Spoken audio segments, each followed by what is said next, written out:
Welcome to my channel. இன்றைக்கி நம்ம பார்க்க போகிறது புதினா சட்னி.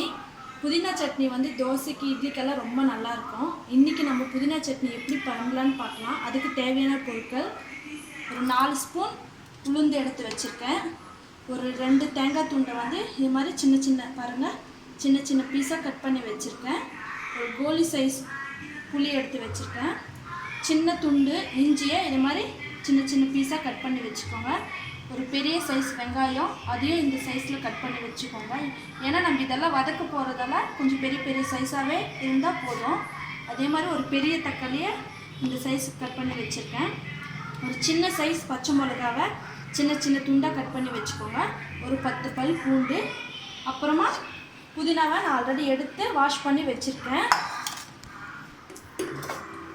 வாங்க புதினா சட்னி எப்படி செய்யலாம்னு பார்க்கலாம். ஃபஸ்ட்டு கேஸ் ஆன் பண்ணிக்கிட்டு ஒரு பெரிய சைஸ் கடாய் வச்சுக்கலாம். கொஞ்சமாக எண்ணெய் ஊற்றிக்கலாம்.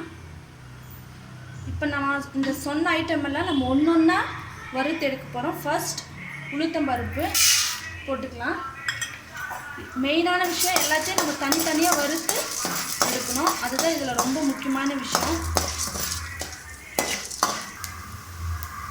பாருங்கள், உளுத்தம்பருப்பு வந்து நல்லா கோல்டன் ப்ரௌன் கலர் வரவையும் நல்லா வறுத்துக்கணும். கோல்டன் ப்ரௌன் கலரில் வந்துடுச்சு. இப்போ நம்ம இதை பிளேட்டுக்கு மாற்றிக்கலாம்.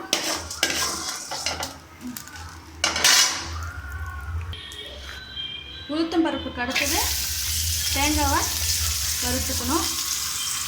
எல்லாத்தையுமே நம்ம தனித்தனியாக வறுத்து எடுக்கணும். அப்போ தான் கொஞ்சம் டேஸ்ட்டாக இருக்கும். ஏன்னா ஒன்றா போட்டு சேர்த்து வறுத்தோன்னா இது கோகனட் சரியாக வறுக்காது. அதனால் ஃபஸ்ட்டு நம்ம கோகனட் வறுத்து எடுத்துக்கணும்.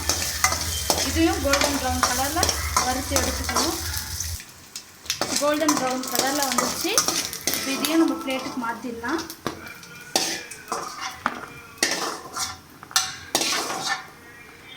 நெக்ஸ்ட்டு வெங்காயத்தை போட்டுக்கலாம்.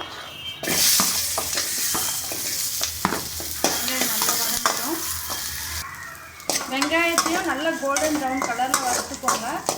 மெயினான ஒரு விஷயத்த சொல்ல மறந்துட்டோம். உப்பு வந்து நான் சட்னி அரைக்கும் போது அது கூட சேர்த்துருவேன். அதனால் அது சொல்லலை, இப்போ சொல்கிறேன். நல்லா இது வறுக்கணும். இப்போ மீதி இருக்கிற பொருள் எல்லாமே இதோடு சேர்த்துடலாம். இப்போ தக்காளியை சேர்த்துடலாம். தக்காளியை சேர்த்து இன்னும் கொஞ்சம் நல்லா வதங்கிக்கும். ரெண்டும் சேர்ந்து தக்காளி நல்லா வதங்கிடுச்சுங்க. இப்போ இது கூட பச்சை மிளகா சேர்த்துக்கலாம். பச்சை மிளகாவும் நல்லா வதங்கிக்கும். எல்லாம் இனிமேல் சேர்த்து ஒன்றாவே வதங்கி வேண்டியதுதான். போட்ட தக்காளி, வெங்காயம், பச்சை மிளகா எல்லாம் வதங்கிடுச்சுங்க. இப்போ லாஸ்ட்டாக நம்ம எடுத்து வச்சுருக்க இஞ்சி துண்டு, பூண்டு பல், புளி எல்லாத்தையுமே இது கூட சேர்த்து நல்லா வதக்கணும். எல்லாத்தையும் சேர்த்துங்க. புதினா வந்து இதெல்லாம் எடுத்த பிறகு லாஸ்ட்டாக வதக்கிக்கலாம்.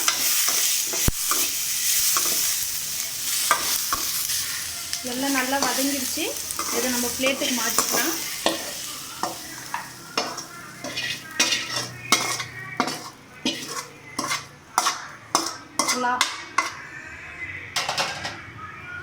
எல்லாத்தையும் நம்ம பிளேட்டுக்கு மாற்றிட்டோம். இது புதினா வதங்கிறதுக்கு ரொம்ப ஆயில் தேவையில்லை, இதே போதும். லாஸ்ட்டாக புதினா போட்டு வதக்கலாம். புதினா சேர்த்தாச்சு. நல்லா புதினாவில் ஆல்ரெடி கொஞ்சம் தண்ணி இருக்கிறதால அந்த தண்ணிக்கே அது நல்லா வதங்கிடும். நம்ம ஆயிலெல்லாம் ரொம்ப சேர்க்க தேவையில்லை.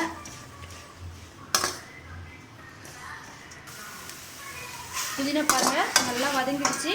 இப்போ நம்ம ஸ்டவ் ஆஃப் பண்ணி கொஞ்ச நேரம் அப்படியே விட்டுடலாம்.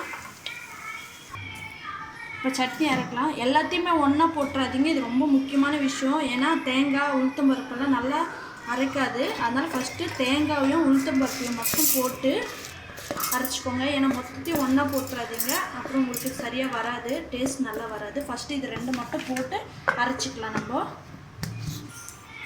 அரைச்சிட்டேன். இன்னொரு விஷயம் என்னென்னா, ரொம்ப சாஃப்டாக அரைக்காதீங்க, கொஞ்சம் மீடியம் சைஸில் அரைச்சிக்கோங்க. ரொம்ப முக்கியமான விஷயம், ரொம்ப பேஸ்ட்டாக அரைக்காதீங்க, ரொம்ப மீடியம் சைஸில் அரைச்சிக்கோங்க. அப்போ தான் சட்னி நல்லா வரும். இப்போ மீதி உள்ள பொருளெல்லாம் சேர்த்துக்கலாம். தக்காளி, வெங்காயம், பச்சை மிளகாய் இதெல்லாம் சேர்த்து அரைச்சிக்கலாம். புதினா வந்து லாஸ்ட்டாக தான் சேர்க்கணும், அப்போ தான் அது ஃப்ளேவர் நல்லாயிருக்கும்.